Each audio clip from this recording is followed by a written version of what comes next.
దేవుడు ఏం చేస్తాడు? ఆదరిస్తాడు. ఈ మరణం అనేది సపరేషన్, మరణం అనేది ఎడబాటు. ఎవరైతే మనకు మిక్కుగా ప్రేమిస్తామో, ఎవరైతే మనకు సర్వస్వం అనుకుంటామో, వారు మనకు దూరమైనప్పుడు ఆ బాధ వర్ణాతీతం. విధవరాలు కుమారుడు చనిపోయాడు, ఒక్కడే కొడుకు. కనుక యేసు ప్రభు వారు ఆయన ఆ నాయకుడు అని పట్టణానికి ఆయన వెళుతూ ఉన్నాడు, ఆ ఊళ్ళోకి వెళ్తున్నాడు. అక్కడ ఒక విధవరాలు తన కుమారుడు డెడ్ బాడీ అంటే పరుగులెట్టుకుంటూ గుళ్ళులో ఏడుస్తూ ఉంది, అంగలాడుతూ ఉంది.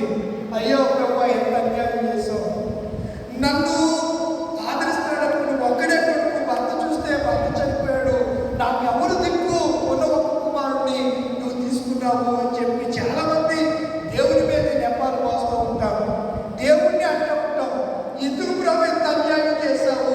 కానీ బైబిల్ ఏం చెప్తుందంటే మరణము దేవుని యొక్క కృప. ఇందుకు 16 కీర్తనలు కూడా చదువు. ఏమన్నాడు? 16 మనోహర స్థలంలో నాకు, ఏ స్థలంలో?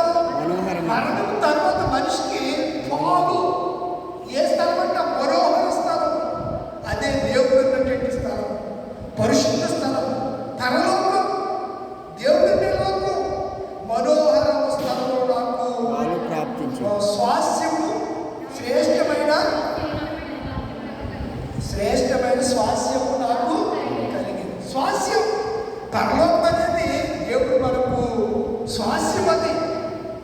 అది మనకు ఆస్తి. కీర్తనకాడు ఏమంటాడు? కీర్తనకాడు ఏమంటాడు? కుమారుడు యెహోవాను గ్రహించు స్వాస్యం. ఇక్కడ ఏమంటాడు బాబు? ఈ కీర్తనకాడు ఏమంటాడు చెప్పండి? ఆ మాట అన్నది ఎవరు?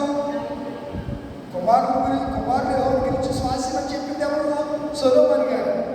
మీరు చూడండి కీర్తనలో ఎవరు రాస్తారు చూడండి, పైన ఉన్నట్లా చూడండి. బైబిల్ చాలా చక్కని పుస్తకం. ఎవరు రాశారంటే సొలొమోనే కదా. అమ్మా పైన సొలొమోను, యాత్రా కీర్తన సొలొమోను. ఆయన ఏమన్నాడు? కుమారుడు యెహోవాను గురించి స్వాస్యం అన్నాడు. దావీదు గారు ఏమంటున్నాడు? మనోహర స్థలంలో నాకు పాలు ప్రాప్తించాను, శ్రేష్టమైన దొరికింది, శ్రేష్టమైన స్వాస్యము నాకు కలిగిందంట. ఎవరికి? దావీదు గారు. నేను చనిపోతే మనోహర స్థలంలో మరణపు రుచి చూడకుండా బ్రతుకు నరుడు ఎవడుంటాడు? ఎవడన్నా బతుకుతాడా? కాదులే, కలకాలం ఉండడానికి కాదు మన లోకానికి వచ్చింది. అసలు దేవుడు మనం విడిచి ఉండలేకపోతున్నాడు. ఆయన మన పిల్లల మీద మనకు ఎంత నమ్మకం ఉంటుంది. నేను చాలా మంది ఉదాహరణ చెప్తాను. నా కుమారుడు ఉన్నాడు, సాయంకాలం 5:05కి కాలేజీ నుంచో స్కూల్ నుంచో వాడు ఎక్కడికి రావాలి? ఇంటికి రావాలి. రాకపోతే తల్లిదండ్రులకి ఎలా ఉంటుంది? ఏంటి అని ఒక అడగడం చూస్తారు. చూసిన తర్వాత ఏం చేస్తారు? వాడు చదువుకి కాలేజీకో, వాడి ఫ్రెండ్స్కో, ఏంటి మా అబ్బాయి కాలేజీకి వచ్చాడా, స్కూల్కి వచ్చాడా, ఇంటికి రాలేదు బాబు, ఏమైపోయాడని వెతుకుతూ ఉంటాం. వాడు ఎక్కడో క్రికెట్ ఆడుతానో, కబడ్డీ ఆడుతానో, ఎక్కడో ఉంటే ఏం చేస్తారు? మీరు ఏం చేస్తారు? కోపడతారా పెట్టరా? ఆ లోపల ఉంటే ఎలా బాబు, మేము టైం అవ్వలేదా, ఎందుకు ఇలా చేసేవాడని అక్కడ పట్టకపోయినా ఇంటికి వచ్చాక నేను ఆడేస్తాను. నేను ఎంత కంగారు ఏడుస్తున్నా తల్లి తండ్రికి ఎంతగా. అలాగే దేవుడు మనం విడిచి ఉండలేక ఆయన బాధపడుతూ, ఎప్పుడైతే మనకు భూమి మీద భయభక్తులు కలిగి బ్రతికి ఈ శరీరాన్ని విడిచేస్తే దేవుడికి పరలోకంలో మనకు శ్వాస ఇచ్చినప్పుడు దేవుడు నా కొడుకు వచ్చేసాడు నా దగ్గరికి, హ్యాపీ. దూరం నుంచి, దుబాయ్ నుంచి, అక్కడి నుంచో క్షేమంగా ఇంటికి వచ్చేసారు అనుకోండి, ఏ ఇబ్బంది లేకుండా. వాళ్ళు చూసినప్పుడు కొన్నిసార్లు తట్టుకోలేక ఏడుస్తూ ఉంటారు కొంతమంది. తట్టుకోలేక కన్నీళ్ళు కారుస్తారు. ఆ కన్నీళ్ళు దుఃఖానికి సంబంధించి కాదు. ఎంతకాలం అయితే నేను చూసి అసలు నువ్వు వస్తావో రావో, ఏమైపోయావో, నీకు దేవుడు సురక్షంగా నా కళ్ళకి తీసుకొచ్చావని ఎంత ఆనందపడిపోతావు. ఆ ఆనందంలో కూడా కొన్నిసార్లు మనము ఏడుస్తూ ఉంటాం. అలాగే దేవుడు కూడా మనం విడిచి ఉండలేక ఎప్పుడు వస్తారా అని మనకు 100 సంవత్సరాలు 120 సంవత్సరాలు ఇవ్వకుండా ఆయుష్ను 120 సంవత్సరాలకి తగ్గించేస్తే మోషే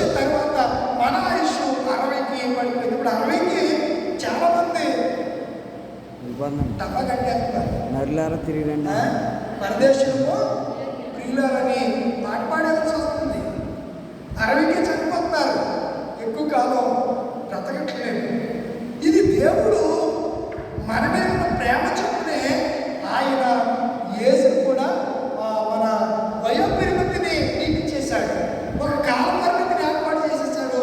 ఆ కాలం అయిపోయిన తర్వాత దేవుడు మీకు ఒక డౌట్ రావచ్చు, మరి చిన్నపిల్లలు చనిపోతున్నారండి, గర్భంలో చనిపోతున్నారు, 10 సంవత్సరాలు, అసలు మరణానికి వయోభేదం అనేది లేదు కదండి. మరి కొంతమంది కదా 60 సంవత్సరాలు 70 సంవత్సరాలు దీర్ఘాయు కలిగి ప్రజలు ఉన్నవాడి పరిస్థితి ఏంటంటే అది దేవుడి చిత్తం. కొంతమందిని అలా తీసుకోవడం దేవుడి ఇష్టం. దేవుడి చేతిలో ఉన్నటువంటి లేదా కుమ్మరి చేతిలో ఉన్నటువంటి కొండ నన్ను ఎందుకు ఇలా చేస్తున్నామని ఎప్పుడు కుమ్మరి వాడిని ఎప్పుడు అది ప్రశ్నించదండి. ఆ మట్టి ముందులో ఏమైనా రాళ్ళు ఉంటే తీసి చక్కగా దాన్ని కలియబెట్టి పిసికి సారిపై పెట్టి దాని కుండను తయారు చేస్తూ ఉంటాడు. కుండ సరైన రూపం రానప్పుడు, కుండకు సరైనటువంటి రూపము ఏర్పడినప్పుడు, ఎక్కడన్నా అది చిల్లులు కనబడినా సరైనటువంటి ఆకృతి రానప్పుడు కొమ్మరివాడు ఏం చేస్తాడు చెప్పండి, మరలా దానిని ముద్దగా చేసేస్తాడు. ముద్దగా చేసి మరలా సారిపై పెట్టి మరలా తిప్పుతూ నైపుణ్యంతో తన వేళ్లతో దాన్ని చేస్తాడు. అందుకే ఒక ఆయన పాట, పరమ కుమ్మరి నీ సారపనైనా చిగట పట్టినయ్యనేను, పరమ కుమ్మరి నీ సారపనున్నా చిగట పట్టినయ్యనేను, నీ చేతి వేళతో నన్ను రూపుదిద్దుగా ఒక యోగ్యమైన పాత్రగాను, ఒక అర్హమైన పాత్రగాను, పరమ కుమ్మరి ఈ సారపనున్నా చిగట పట్టినయ్యనేను. దానికి ఇంకే సర్వచిత్తము నీదేనయ్యా, స్వరూపమేచు సారెపైలో నా మట్టినయ్యా, సరియైన మాత్రం చేయుమయ్యా, సర్వేశ్వరాని కీర్తున్నాను, సర్వదా నిన్ను విత్తును, సర్వచిత్తము యా స్వరూపమేచు కుమ్మరివే. కుమ్మరి కుండను ఎలా చేస్తాడో దేవుడిని మనం అడగలేమండి. దేవుడిని మనం అడగలేము. ఆ బాధలు అంటాం, ఎందుకు ప్రభువా ఇలా జరిగింది, ఎందుకు ఇలా చేసావు, ఎందుకు తీసుకున్నావు, ఇంకా కొంతకాలం నా భర్త నుంచితే బాగుండు, నా తమ్ముడు నుంచితే బాగుండు, నా తండ్రి నుంచితే బాగుండు, నా తల్లి నుంచితే బాగుండు, నా బిడ్డలు నా ఎదుర్కొంటూ ఉంటే బాగుండు, వాళ్ళ చేతుల మీద నేను వెళ్ళాలి కదా, నా చేతుల మీద వాళ్ళు ఎదుర్కొని పెట్టి ప్రభు అని కొన్నిసార్లు దుఃఖానికి వ్యాధికి మనము లోకంలో గురవుతాం. అది క్షణికంగా కొంతకాలం ఉంటుంది. తర్వాత దేవుడు అంటాడు కదా, నేను నిన్ను ఆదరిస్తాను, నేను మిమ్మల్ని ఆదరిస్తాను. మరణం తర్వాత ఆ కుటుంబాన్ని ఆదరించేవారు లోపల ఎవరైనా ఉన్నారంటే అది దేవుడు అనే సంగతిని నేను జ్ఞాపకం చేస్తున్నాను. మంచి ప్రియులను ఇలా శ్రేష్టమైన సంగతి మనం జ్ఞాపకం చేసుకుంటే మూలవాక్యంలోనికి కనుక దూరంగా ఉన్నామని ఎల్లప్పుడూ ధైర్యం కలిగి ఉంటాం. ఇట్లు ధైర్యం కలిగి ఈ దేహము విడిచిపెట్టి, మనకు ధైర్యం అంటే చెప్పండి, ధైర్యం అంటే దేహం వస్తున్నాను, దేహం విడిచినను దేవుడికి ఇష్టంగా ఉంటే ఎక్కడ ఉంటాము, ప్రభుత్వం ఉంటాం. అదే మన ధైర్యం. లోకంలో కోట్లాది మంది ప్రజలకు లేనటువంటి విశ్వాసం నిరీక్షణ ఏంటంటే క్రైస్తవులుగా ప్రభు పిల్లలుగా మనకు నిరీక్షించినటువంటి చనిపోతే దేహం విడిచిన తర్వాత ప్రభుత్వం ఉంటాం. అప్పుడు మనం ఏ దేహం ధరించుకుంటామో చెప్పేసి ముగించేస్తారు. చూడండి, కొరింథీయులకు రాసినటువంటి మొదటి పత్రిక 15వ అధ్యాయం రక్త మాంసములు దేవుని రాజ్యమును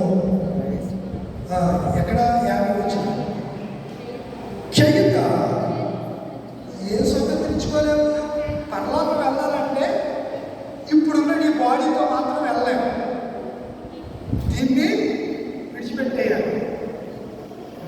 చేయాలి? విడిచిపెట్టేయాలి. ప్రసంగులు ఏం చెప్పాను? దేహం విడిచినట్టు ఆత్మ ఎక్కడికి వెళ్తుందని చెప్పాను? దేవుడి దగ్గరికి వెళ్తారు. ఎలా ఉంటే వెళ్తుంది? దేవుడికి ఇష్టంగా ఉంటాయి. లాజరు దేవుడికి ఇష్టంగా బ్రతికాడు. చనిపోయినట్టు ఆత్మ ఎక్కడికి వెళ్ళిపోయింది? దేవతలు వచ్చి ఎక్కడికి తీసుకెళ్ళిపోయారు? పరమేశ్వరుడికి తీసుకెళ్ళిపోయారు. అలాగే ధనవంతుడు దేవుడికి అయిష్టంగా జీవించాడు. వెంటనే ఎక్కడికి వెళ్ళిపోయాడు? అగ్ని గమకాలను పాతాళంలోకి వెళ్ళిపోయాడు. రైట్, అర్థమైంది కదా మీకు? వెళ్ళిపోయాడు. ఇప్పుడు చూడండి, ఇప్పుడు ఈ 15వ అధ్యాయంలో రక్తంతో ఈ దేహంతో ఉంటే మనము ఏది స్వతంత్రించుకోలేము? మనోహర స్థలంలో మనము పాలు ప్రాప్తించదు. శ్రేష్టమైన స్థలంలోకి మనము వెళ్ళలేము. మోషే చెప్పినట్టు తరతరాలకు నివాస స్థలంలోనికి మనం వెళ్ళలేము. అందుచేత దేవుడు ఏమంటాడంటే, ఇదిగో ఒక మర్మము చెప్తున్నాడు. ఏం చెప్తున్నాడు? అక్కడ పెద్ద కాబట్టి ఇదిగో లేదండి, ఇదిగో ఇదిగో ఒక మర్మం చెప్తున్నాడు. మనమందరము అది ఎవరితో చెప్తున్నాడు? బతుకునే వాళ్ళ గురించి చెప్తున్నాడు. మీరు ఎలా చెప్తున్నారంటే 35 రోజుల్లో అయితే వృద్ధులు ఎలా లేదు. వృద్ధులు ఎలా చేస్తారు? ఇంటి శరీరంతో వస్తారంటే ఆయన దానికి క్లారిటీ ఇచ్చాడు. నువ్వు ఏ గింజ విత్తుతావో అదే వస్తుందిరా బాబు. నువ్వు గింజనే ఇస్తా కానీ శరీరాన్ని నువ్వు ఇవ్వలేవు. శరీరాన్ని ఇచ్చేది ఎవరు? దేవుడే. దానికి పైన శరీరాన్ని ఇచ్చేది దేవుడే అని చెప్తూ ఇదిగో ఒక మరణం చెప్పుచున్నాడు. మనందరము నిద్రించము కానీ ఒక్క నిమిషంలో ఒక్క రెప్పపాటున, ఒక రెప్పపాటు అంటే జస్ట్ కన్నుల ఇలా అనగానే మనం ఏం చెప్తామంట? అక్కడ రాశాడు అంత క్లియర్గా. ఒక రెప్పపాటున ఏమవుతుంది? కడవరం. మనమందరం ఆ రెప్పపాటులోనే పూర్వం వెళ్తుంది. మనం ఏం చెప్తాం? ఎవరు? బ్రతుకున్నవాళ్ళు, బ్రతికి ఉన్నవాళ్ళు చెవుని మార్పు పొందుతుము ఊరు రోగును. అప్పుడు ఏమవుతుందట? అప్పుడు వృద్ధులు అంటే అక్షయులంటే సజీవులుగా లేపబడును. మనం ఏం పొందుతాం? అప్పటి వరకు ఒకవేళ బ్రతుకుంటే మనం ఏం పొందుతాం? మహిమ శరీరాన్ని, మార్పు పొందినటువంటి శరీరాన్ని. ఇలాగే ఉండాలి కానీ దానికి పవర్ ఉంటుంది. యేసుప్రభువు వారు శరీరం పునరుద్ధరణ తర్వాత అందరూ ఇంట్లో ఉండి ప్రార్థన చేసుకుంటున్నారు. తలుపులను పిలిచేస్తే వెళ్ళి మీకు సమాధానం కలుగుతుంది కాదన్నాడు. అంతకుముందు అలా ఎవరు సాధ్యపడిందా? సముద్రం మీద నడిచాడు, చనిపోయిన వారిని బ్రతికించాడు. కానీ అలా మహిమ శరీరంతో ఆ తలుపులన్నీ వేసినప్పుడు ఇప్పుడు ఈ తలుపులన్నీ మూసేసే మనిషి రావడానికి అవకాశం లేదు. అయినా సరే దేవుడు ఏం చేశాడు? వారి మనిషి అదే మహిమ శరీరం. ఇక్కడ మనం చూస్తే మార్పు పొందును అప్పుడు వృద్ధులు అక్షయులుగా మనం వారు క్షయమైన ఈ శరీరము అక్షయం. ఇది క్షయమైపోవాల్సిన శరీరం. అప్పటి వరకు పోగే వరకు ఉంటే మనము అక్షయ శరీరాన్ని, అమర్చ శరీరాన్ని ధరించుకున్నాం. ఈ అక్షయతను ధరించుకున్నప్పుడు ఈ మధ్యమైనది, ఈ క్షయమైనది అమర్చతను ధరించుకుంటుందని చెబుతూ ఈ విషయాలన్నీ ఆ సంఘానికి చెప్పాడు. నిజమే ప్రియులారా, ఎవరికి లేని నిరీక్షణ మనకు మాత్రమే ఉంది. ఇంకా లోకంలో చాలా విపత్కరమైన పరిస్థితులు జరుగుతున్నాయి. క్రైస్తవ్యాన్ని నిందించేవారు, మీ దేవుడు మూడు మీకులు కూడా ఒక చెక్క ముక్క, ఒకే చెక్క ముక్క మూడే మేకులు అని చెప్పి విమర్శిస్తున్న విమర్శకారులకు దేవుడు ఇచ్చే సమాధానం మనం ఎవరు విమర్శించాల్సి లేదు. మన దేవుడు శక్తివంతుడు. ఆయన నిరంతర స్తోత్రాలకు జీవించి దేవుడు, సజీవుడైనటువంటి దేవుడు. ఆయన మరణించి మరణమును గెలిచినటువంటి దేవుడు, సజీవుడైన దేవుడు. ఎన్నో రుజువులు ఉన్నాయి. మీకు మరణ భయం లేదు. నా విశ్వాసం నుంచి మీరు కూడా ఏమవుతారు? చనిపోయిన తిరిగి లేపబడతారు అనే మాటను జ్ఞాపకం చేశారు. చివరి మాట చెప్పి ముగిస్తాడు. సమయమైంది. తెస్సలోనికీయులకు రాసినటువంటి మొదటి పత్రిక 4వ అధ్యాయం అద్భుతమైనటువంటి కంక్లూజన్ ఇవ్వడానికి, ముగింపు ఇవ్వడానికి నేను ఇష్టపడుతూ ఉన్నాను. తెస్సలోనికీయులకు రాసినటువంటి మొదటి పత్రిక 4వ అధ్యాయము 4వ వచనం. వృద్ధులు అసలు ఎలా లేపుతారు అంటే ఇక్కడ చెప్తున్నాడు 14వ వచనం.